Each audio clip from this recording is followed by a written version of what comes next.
Vous avez fait le constat, ce que vous faites aujourd'hui ne vous nourrit plus. Vous savez que vous voulez autre chose. Vous avez même commencé à vous renseigner, à imaginer, à rêver un peu. Et pourtant, rien ne bouge. Comme si une partie de vous vous freinait. Comme si le premier pas était trop difficile, trop risqué, trop flou.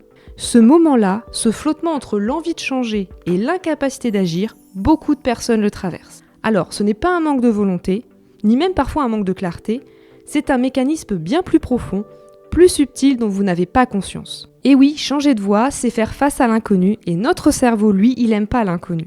Il va chercher à nous garder dans ce qui est familier, prévisible, même si ça ne nous convient plus. Alors, pour surmonter vos blocages, voyons ensemble ce qui se passe dans notre tête quand on s'apprête à quitter ce qu'on connaît. Quelles sont ces pensées automatiques qui se mettent en route sans que vous vous en rendiez compte? Quand on pense à une reconversion professionnelle, on imagine souvent que ce qui nous freine, ça va être un manque d'argent, de temps, de compétences.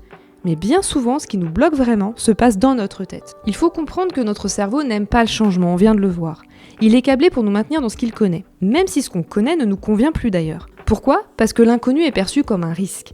Et face au risque, notre cerveau enclenche un mécanisme de protection. Ce mécanisme, ce sont des raccourcis mentaux qu'on appelle des biais cognitifs. Ils ont une fonction, simplifier la réalité pour prendre des décisions plus rapidement. Mais ils ont aussi un effet pervers, c'est qu'ils vont déformer notre perception de la réalité. Ces biais cognitifs vont nous faire croire que rester dans un job qui ne nous rend plus heureux est plus raisonnable que d'envisager autre chose. Ils nous font douter de nos capacités, ils amplifient nos peurs et minimisent nos envies. Et le problème, c'est qu'on ne s'en rend pas compte. Ces pensées ont l'air logiques, raisonnables, elles sont même pleines de bon sens. Alors on les écoute et on leur donne le pouvoir de décider pour nous. Mais quand on y regarde de plus près, ce ne sont pas vraiment des faits, ce sont plutôt des croyances. Souvent héritées du passé, de notre éducation, de nos expériences, et ces croyances méritent d'être questionnées.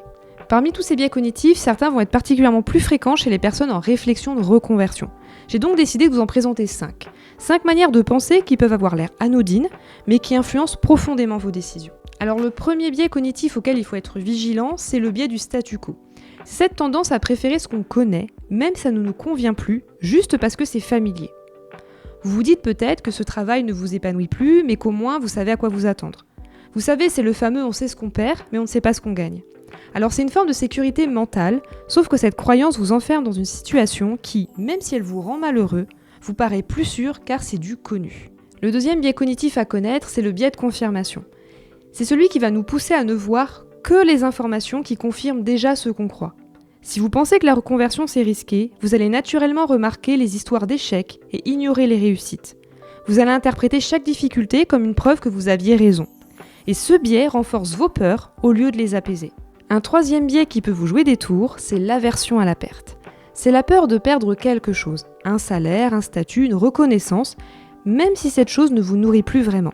Ce biais va donner plus de poids à ce qu'on risque de perdre qu'à ce qu'on pourrait gagner. Parce que psychologiquement, la perte fait 2 fois plus mal. Résultat, on refuse de prendre des risques, même mesurés, pour faire évoluer sa situation. Et ce biais agit comme un frein invisible, mais qui est bien présent. Quatrième biais qui va être intéressant à connaître, c'est celui du coût irrécupérable. C'est celui qui se manifeste à chaque fois que vous vous dites « j'ai déjà tellement investi dans cette voie, je peux pas tout jeter à la poubelle ». Ce raisonnement vous pousse à rester sur une trajectoire simplement parce qu'elle vous a déjà coûté du temps, de l'énergie, des diplômes, et même si elle vous convient plus. Mais rester dans une impasse parce qu'on y a déjà beaucoup misé, c'est s'enfoncer encore davantage. Et finalement, c'est laisser votre passé décider de votre futur. Et enfin, dernier biais que vous devez absolument connaître si vous êtes en reconversion professionnelle, c'est celui de l'impuissance apprise. Alors c'est pas un biais au sens strict, mais c'est un mécanisme très puissant. Par exemple, vous avez rencontré des difficultés à l'école et aujourd'hui vous en avez déduit que vous ne pouvez pas apprendre, que vous êtes incapable de reprendre des études ou de vous engager dans une formation même courte. L'impuissance apprise, c'est croire que l'on n'a pas le pouvoir d'agir, même quand les conditions ont changé. C'est un enfermement intérieur et il peut être profondément décourageant. Alors, tous ces biais ne sont pas des ennemis, ils sont là pour vous protéger, mais ils ne doivent pas décider à votre place. Donc les identifier, c'est déjà commencer à reprendre la main sur vos choix et sur votre vie. Prendre conscience de ces biais cognitifs, ce n'est pas les faire disparaître, c'est simplement les voir pour ce qu'ils sont, des filtres.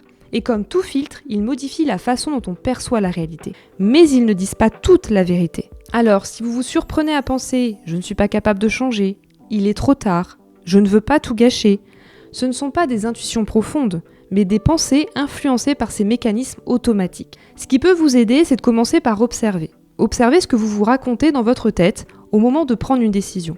Est-ce que cette pensée vous ouvre une porte ou est-ce qu'elle vous la ferme ?